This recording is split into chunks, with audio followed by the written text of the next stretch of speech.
ಈಗ ನಾನು pot holes ಮುಚ್ಚಲಿಕ್ಕೆ ಹೇಳಿದ್ದೀನಿ. ಎಲ್ಲೆಲ್ಲಿ ಪಾಟ್ ಹೋಲ್ಸ್ನ ಮುಚ್ಚಲಿಕ್ಕೆ, ಮತ್ತೆ ಕ್ವಾಲಿಟಿ ಪಾಟ್ ಹೋಲ್ಸ್ ಮುಚ್ಚಬೇಕು. ನಾನು ಅದಕ್ಕೆ ಈಗ ಒಬ್ಬ ಸ್ಟೇಟ್ ಎಕ್ಸಿಕ್ಯೂಟಿವ್ ಸಸ್ಪೆಂಡ್ ಮಾಡಿದೆ. ಅವನು ಏನು ಮಾಡಿದ್ದಾನೆ, ಜಲ್ಲಿ ಎಲ್ಲ ಬಿಟ್ಬಿಟ್ಟಿದ್ದಾನೆ. ಸಿಮೆಂಟ್ ಇದಾಕಿಲ್ಲ, ಟಾರ್ ಹಾಕಿಲ್ಲ, ವೆಟ್ ಮಿಕ್ಸ್ ಮಾಡಿಲ್ಲ. ಅದರಿಂದ ಅವನು ಸಸ್ಪೆಂಡ್ ಮಾಡಿದ್ದೀನಿ. ಇಲ್ಲಿ ಈ ರೋಡ್ ಹೆಣ್ಣೂರು ರಸ್ತೆ ಇದೆಯಲ್ಲ, ಅದು ವೈಟ್ ಟ್ಯಾಪಿಂಗ್ ಆಗಿದೆ. ಆ ವೈಟ್ ಟ್ಯಾಪಿಂಗು ಒಬ್ಬ ಕಾಂಟ್ರಾಕ್ಟರ್ ಕೊಟ್ಟಿದ್ದಾರೆ. ಯಾರು ಕಾಂಟ್ರಾಕ್ಟರ್ ಹೆಸರು? ಇನಾಯತ್.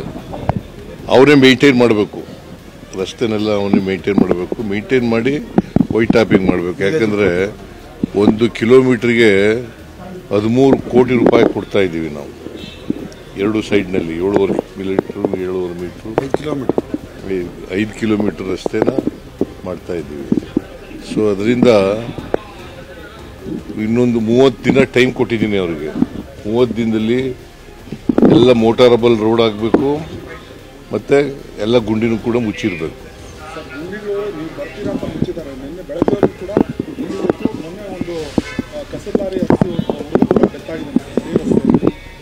ಈಗ ನಾನು ಇಲ್ಲ ಅಂತ ಹೇಳಕ್ ಹೋಗಲ್ಲ, ಗುಂಡಿಗಳಿಲ್ಲ ಅಂತ ಹೇಳಕ್ ಹೋಗಲ್ಲ. ನಾನು ಈಗ ಬಿಜೆಪಿಯವ್ರ ಮೇಲೆ ಆರೋಪನೂ ಮಾಡಕ್ ಹೋಗಲ್ಲ.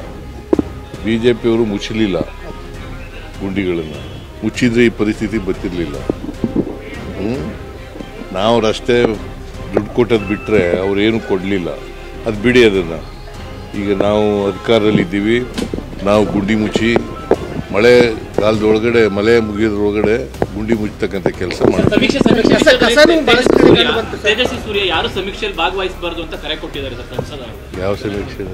ಈಗ ಸಮೀಕ್ಷೆ ಮಾಡ್ತಾ ಇದ್ರೆ ಸರ್, ಸಾಮಾಜಿಕ ಸಮಿತಿ ಯಾರು ಕೂಡ ಭಾಗವಹಿಸಬೇಡಿ, ಡಾಟಾನೆಲ್ಲ ಲೀಕ್ ಆಗೋ ಚಾನ್ಸಸ್ ಇದೆ, ಯಾರು ಭಾಗವಹಿಸಬೇಡಿ ಅಂತ ರಾಜ್ಯದಲ್ಲಿ ಕೋರ್ಟ್ಗೆ ಹೋಗಿದ್ರಲ್ಲಪ್ಪ. ಕೋರ್ಟ್ನಲ್ಲಿ ಹೇಳಿದ್ದಾರೆ. ಕೋರ್ಟ್ ಡೈರೆಕ್ಷನ್ ಏನು ಹೇಳ್ತದೆ ಅದ್ರ ಪ್ರಕಾರ ಮಾಡ್ತೀವಿ ನಾವು. 10 ಲಕ್ಷ ಜನ ಆಗಿದ್ದಾರೆ ಸರ್. ಈಗಾಗಲೇ 10 ಲಕ್ಷ ಜನ ಆಗಿದ್ದಾರೆ. ಕಸದ ಸಮಸ್ಯೆಯನ್ನು ಬಹಳಷ್ಟು ಕಡೆ ನೋಡಿದಿರ್ತಾವೆ. ಅದೆಲ್ಲ ತೆಗೆದಾಕ್ಬೇಕು ಅಂತ ಹೇಳಿದ್ದೀನಿ. ತೆಗೆದೇ ಹೋದರೆ ಇನ್ನೊಂದು ಸಾರಿ ನಾನು ಬಂದು ನೋಡಿದಾಗ ಇದ್ರೆ ಕಮಿಷನರ್ಗಳ ಮೇಲೇ ಆಕ್ಷನ್ ತಗೋತೀನಿ.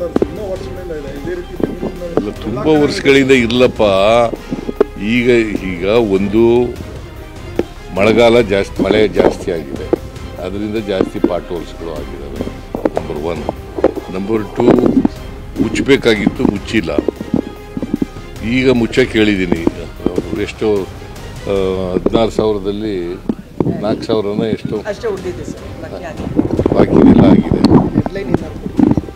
1 ತಿಂಗಳು ಟೈಮ್ ಕೊಟ್ಟಿದ್ದೀನಿ. ನಾನು ಮೀಟಿಂಗ್ ಮಾಡೋದ್ನಲ್ಲ ಹೋದವಾರ, ಆಗ 1 ತಿಂಗಳು ಟೈಮ್ ಕೊಟ್ಟಿದ್ದೀನಿ. ನಿಮ್ಮ ಸರ್ಕಾರ ಬಂದು 2.5 ವರ್ಷ ಆಗಿದೆ. ಗುಂಡಿ ಸಮಸ್ಯೆ ವ್ಯಾಪಕವಾಗಿ ಕಂಡುಬಂತು. ಯಾರನ್ನು ಹೊಣೆ ಮಾಡಿದ್ದೀರಾ ಸರ್? ಯಾರನ್ನ? ಸರ್ಕಾರ ಬಂದು 2.5 ವರ್ಷ ಆಯಿತು.